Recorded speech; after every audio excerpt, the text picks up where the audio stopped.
भेण भेण घरे आई भेण भेण ये ॾिस मूं छा आंदो आहे भेण। आई केर अच भेण लच्छी भेरी थिए थी सॼो ॾींहुं थेलड़ी पीद छा अच अच वे वे भेण ये ॾिस केॾो सुठो वॻो आंदो आहे। ॾिस केॾो टेडी बियर जहिड़ा ॿार पेरे ॾिस तो सरी हैं ॾिस केॾो सुठो हे ॾिस जचे तो मूं तेईस ईअं जचे तो अहिड़ो जचे सुठो लॻे तो हैं अञा केॾो सुठो आहे मैचिंग इन मथे ओड़ो लिखल आहे वॾी कंपनियूं हूंदियूं न उन लिखल आहे आए त मूं 300 रुपए जो पर सूट जी पूरो जमा काय करे आंदे हाँ ॾिस अञा हिकिड़ो वॻो अञा आंदो आहे ही ॾिस हेड़ो ही त ॾिस हिकिड़ो अञा आंदो आहे केॾो सुठो आहे न रंग ॾिस अहिड़ो मूं वटि हो ई कोन रंग मूं हेड़ो रंग आंदो आहे मूंखे इलाही ॾाढो पसंदि आयो ॾिस तरी केतिरो सुठो आहे न। ऐं अञा हिकिड़ो पर्स बि आहे ॾिस इन मैचिंग कोन मिले पोइ मूंखे इहो रंग ॾाढो इहो भूरो जहिड़ो रंग न इलाही सुठो लॻे थो ॾिस हीअ हिकु ॿ हेड़ा टे हिनमें मुंझनी कोन हिनमें सामान रखंदी ॾिस टे जेबूं अलॻि अलॻि हू त कठो आहे हीअ ॾिस हिनमें मुंझनी कोन हिकिड़ी ॿ टे हुन इलाही कमु हुजे त विसरी वञा थी हीअ ॾिस त सरी कढ़ाई वारो केॾो सुठो आहे है न तोखे सुठो लॻे केॾा मुई वॻा वठे थी धापे नथी वॻा वठी वठी करे न तूं हींअर तो वठी करे आई हुई 2-4 ॾींहं पहिरीं मूंखे ॾेखारे अथई तूं वरी वठी आई वॻा ऑपरेशन लाइ वरितो आहे वॻो ऑपरेशन लाइ कीअं वॻो वठियो आहे छा ॿुधायां तोखे मूंखे न भेण हर्निया थी वई आहे हाणे ऑपरेशन त कराइणो ई पवंदो हाणे कराइण हेड़ा वॻा थोरी पहिरियां थींदा केॾी गर्मी आहे नरम त ॾिस कपिड़ो केॾो नरम आहे कपिड़ो तो नरम आहे कपिड़ा तो तूं भई सुठा आंदे पे चल बढ़िया वठंदा हूंदा अॼुकल्ह माण्हू ऑपरेशन लाइ ऐं तोखे छा ॿुधायां भेण ते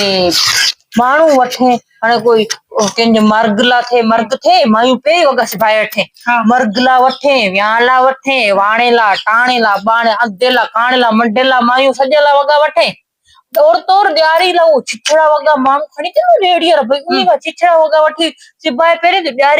ॾियारी जी सफ़ाई करना ॾियारी जी सफ़ाई हाँ तो करो मगे हाणे आऊं ना वठाइनि ऑपरेशन लाइ और ऑपरेशन में तो वठणो बाडी हॉस्पिटल में माण्हू डॉक्टर कीअं चवंदो हेड़ी आई आहे मागे हां तो ॾिसण बि रचंदा माण्हू और ॾिसण बि रचंदा डॉक्टर चवंदा हेॾा कपिड़ा कोन्हे मुंहिंजे वटि ऑपरेशन कराइण आई आहे 50,000 जो ऑपरेशन कराईंदी हाँ कपिड़ा अहिड़ा तॾहिं पाण भई सुठा कपिड़ा वठी आया आहियूं हाणे भेण छा करूं सोन ॾिस केॾो महांगो आहे ॾाढो महांगो लॻो पियो आहे सोन माण्हू किथे वठी पूरे पए थो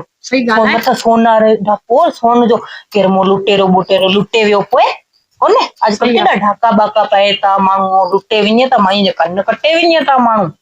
अॼुकल्ह त सोनारे जी दुकान में ॾिसी वठो इहो पैसा वठी वठंदो ॾिसण जा मुंहुं दुकान में हाँ पर जे हिसाब सां तूं कपिड़ो ॾिसे बि न मूंखे लॻे थो सोन इनखां सस्तो ई पवंदो हूंदो की न एतिरो ठीकु आहे ठीकु सुठो लॻेव हाँ सुठो ॾाढो सुठो तोखे खपे तूं बि वठी अचिजे भले तोखे न कराइणो कोई मूंखे कोई ऑपरेशन न कराइणो भेण अहिड़ी ठीकु आहे कराइणो हुजे न केॾी महिल कोई पथरी बथरी थी वञे थी अॼुकल्ह माण्हू खे थी वञे थी की मां अमरूद पिया खाऊं की मां कीअं पिया खाऊं वठ ॿधूं था मोह खाई खाई करे तूं वॻा वठी लाई नी मूंखे ऑपरेशन कराइण जी कोई ज्यादा जल्दी कोन्हे भेण चल वॻा ई वठी वॻा वठी गर्मी केॾी आहे दे आऊं तोखे तरसाईंदी पोइ तूं वठी हटजे हेॾी गर्मी में कीअं कमु करनी हाँ तरसाए वठिजे मूंखे त पोइ कमु वमु करण लाइ त वॻो तोखे खपंदो ई चल बाद तूं वठी अचिजे हिकिड़ो आऊं तोखे वठी ॾींदसि तरसाणी में ॾिसंदसि ठीकु आहे ठीकु ये ॾाढा सुठा आहे न मैचिंग पर्स ॾिस मुंहिंजो केॾो सुठो आहे पर्स मैचिंग वठी आई अरे तोखे लिपस्टिक ये मैचिंग वठी आई आहे न ये ऑपरेशन कर दे ना कहीं नहीं ॾिस डॉक्टर ते वेंदा हाणे हिन बि त परफ्यूम सनानु कोन कराईंदा ॿ टे ॾींहं ऑपरेशन में तोखे पतो कोन्हे ऑपरेशन में न सनानु कोन कराईंदे खुशबू त लॻाईंदसि केॾी अची हिकिड़ी ॿ लिपस्टिकूं वठी आई ही तू स्किन केयर तू ऑपरेशन कराइण जे पई तू त छा करणी बि तू तोखे पतो कोन्हे अॼुकल्ह एॾो फैशन जो दौर हलियो आहे माण्हू लुटे वठंदो ईअं करे 50,000 जो ऑपरेशन तुंहिंजो कर दो करोड़ रुपए में हुई जहिड़ा तुंहिंजा लठाइण हाँ पर्स खणी कोन्हे ॾिस पर्स छा कर चुन्नी में बदलाई सामान हाँ थोड़ी बदली हाँ ई खणी वेंदसि नहीं लियो पर वठी यो वरी ही पर सलग अरे ही तो वो सामान मेकअप जो सामान विझल आंदो है ही जिको मुंह आंदो है ना इनके अंदर हिकड़े में तो फोन रख दिस हिकड़े में घर जो चाबियूं हिकड़े में पैसा पैसा भी को रखनी चाबियूं आजकल तो पतो ना कमरियूं मायूं मुए जो संजो डी थोड़ी नहीं पुठा पुठा घूम दिस ऑपरेशन कराए करे ऑपरेशन कराए भी तो छा करे भी हैं ओयो भाई मैं लेट थे तो भेड़ में सस का लिकाए रखा पर ये सिंधी चोंदी हिंदू सामान उठी अचन ने पूछे 100 रुपए जानते ने 100 जब बुदा हां 100 जब दई अल्लाह ना बुदाई के वरी इनके कर तो पता होता है चल हां हां नहीं है अल्लाह की भेड़ अल्लाह की जल्दी जल्दी लिकाया ठीक